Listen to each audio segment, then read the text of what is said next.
So what's going on, guys? DIY Dan here again. This is another episode of Backroads, Arizona. This is the first video in a series of videos that I'm putting together for my new used Sandcar that I got.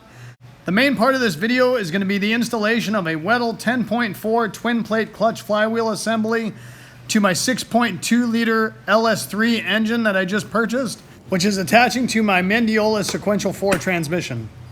However, before I get to that, we're going to do a real quick overview of how this project came to be, so you have an understanding of what this series of videos is going to be about and what's to come with this series of videos in the future.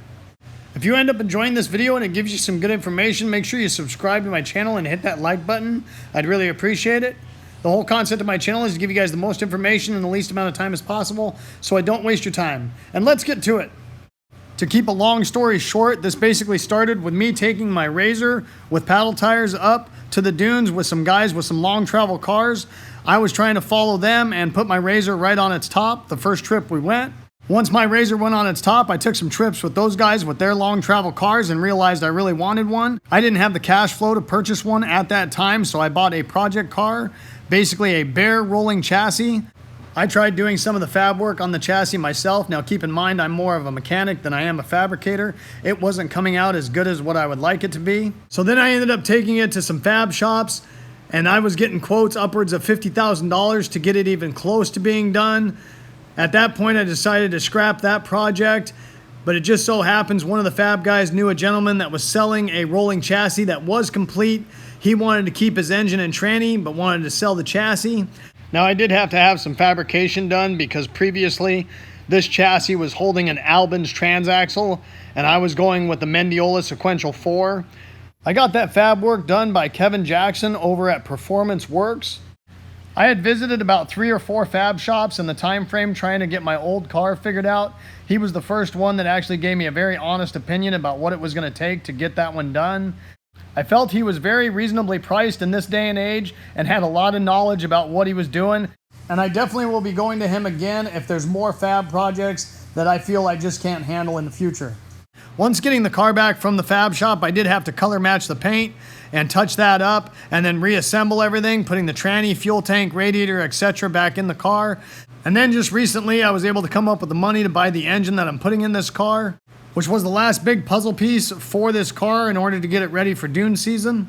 The engine that I purchased was a Chevrolet Performance basic crate engine that was advertised at 495 horsepower and 473 foot-pounds of torque. Then there'll be many videos to come. The next one will include me installing the engine back into the car and starting to figure out my accessory drive pulleys, etc. I will be putting a HOLLEY Terminator X on this car. And then in the future, I do plan on supercharging this engine. I just don't have the cash flow for it right now, but it is something I am preemptively planning for in the future. So there is a little taste of what's to come in the next couple of videos, guys. Now let's get to the installation of this clutch flywheel assembly. So being as though I am in Phoenix, Arizona, I ended up getting my Mendeola sequential 4 transaxle from Arizona TRANSAXLE Exchange. I dealt with Bill over there, and he's the one who recommended me get a twin disc clutch so I wouldn't have to worry about how much horsepower I was put into that thing. It would handle whatever I put to it. Now this thing did come with instructions, and I highly recommend you read them thoroughly before even taking the clutch and a flywheel assembly out of the box. I've been in the mechanical industry for over 25 years now, and I still read them thoroughly before finish unboxing this clutch assembly. So this clutch does come fully assembled. The way it's in the box is the way it needs to be installed on the engine. So I removed the 6 nuts that were holding the pressure plate assembly to the flywheel so I could disassemble it so I could get to the flywheel to put it on the engine first. You'll notice there is a painted area on this pressure plate. Every component in this clutch is labeled with paint, and those are timing marks, and you need to make sure that all those align with each other when installing it on the engine.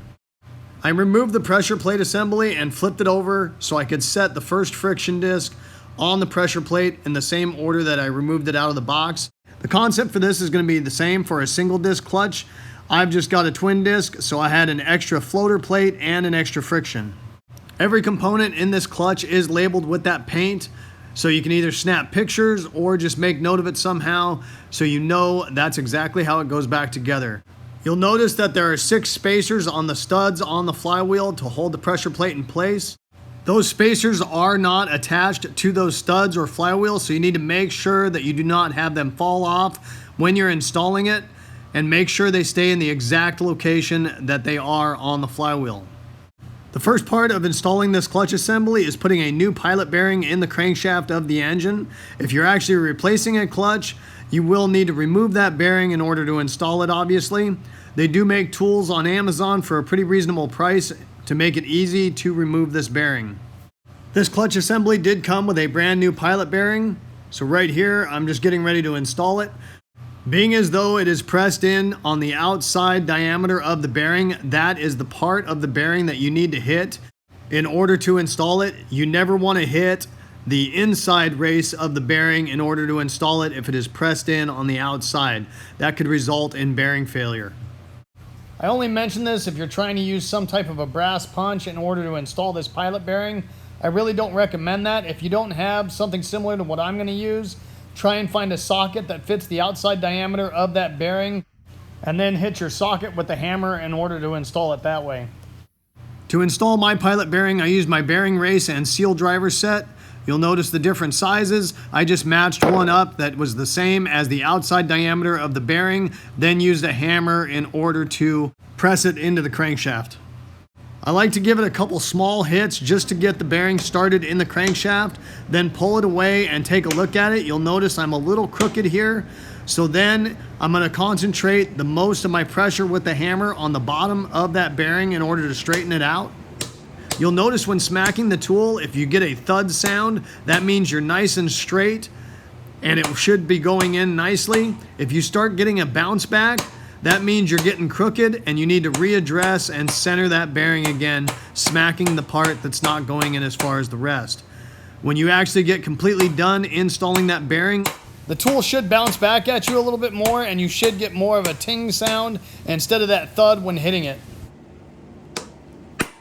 When that bearing is fully seated, it should be flush or maybe even a little bit recessed into the crankshaft. Once doing that, I put my finger in there and spun the bearing by hand. Make sure you don't feel any friction or hard spots in that bearing as you turn it. Otherwise, you might need to remove it and see if it is possibly damaged and get another pilot bearing. Right here, I was just sticking the alignment tool that comes with the clutch assembly in that bearing to make sure that it fit right. And now we're going to get ready to install this flywheel on the crankshaft. Now, one thing I should have done when installing this flywheel is temporarily put the nuts back on the studs to make sure those spacers did not fall off while installing this flywheel. This flywheel was a very tight fit over the crankshaft, and because of that, I did fight it a little bit, and me having those spacers possibly fall off would have been a bad thing because those do have to stay specifically to the location that they're at. Now, I did not have any of them fall off, but it is a possibility, and it's not something you want to have happen. So right here, I'm just lining up the bolt holes in the flywheel with the bolt holes in the crankshaft. This clutch kit does come with new flywheel bolts, so make sure you do use those for clearance reasons. So right here, I'm just hand starting all of the bolts through the flywheel into the crankshaft. You'll notice that the flywheel is still pivoting back and forth on the crankshaft. This flywheel is a very tight fit. I didn't want to smack it with a hammer or anything like that to seat it.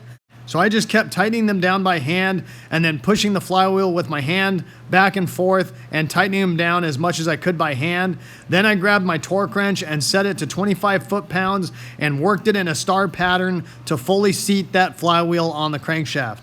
In order to tighten down the flywheel bolts to the final torque spec, you will need to find a way in order to hold the engine where it's at so you don't just start spinning the crankshaft as you tighten them down.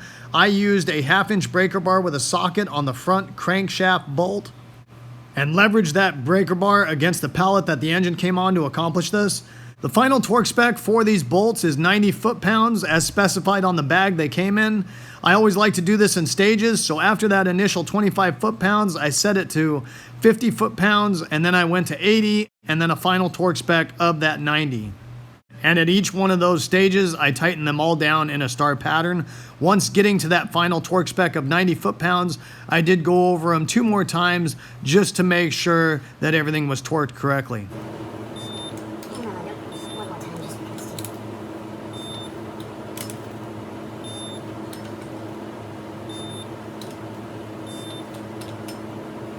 Once that was all finally torqued down to spec, then it's time to go ahead and install the rest of the clutch components on the flywheel. The first friction did have a sticker on it, labeling it flywheel side, and then looking for that painted area on that friction, I lined it up with the painted area on the flywheel. Then grabbed that alignment tool that came with the clutch kit, splined it through that friction disc and into the pilot bearing to hold that friction disc in place. Then grabbed the floater plate and slid it into place over the 3 pegs that are in the flywheel to hold it in place. Once again, checking those alignment paint marks to make sure everything matched up. Grabbed my second friction disc. There is a sticker on that that says floater plate. I installed the second friction disc with that sticker facing the floater plate. There are 6 dowels that were in the first friction disc that hold the second friction disc in place. And then once again, I double checked my paint marks to make sure that they were all in a row. Before installing the final pressure plate, I did make sure all my spacers were still on my flywheel, then slid the pressure plate over the top of all the components, lining up the paint mark on the pressure plate to the rest of the components on the flywheel. The instructions that came with the clutch kit did say it was optional to use blue Loctite on these studs, and because I'm a big fan of Loctite and I don't like stuff coming loose, I did use that. If you do decide to use Loctite, make sure you don't put an excessive amount where it's possibly falling off of the studs and going down on the friction disc.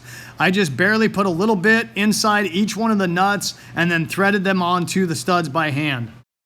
Using a 3/8 ratchet, extension, and socket, I tightened these bolts down in a star pattern, a quarter turn at a time until the pressure plate was completely seated up against the spacers on the studs.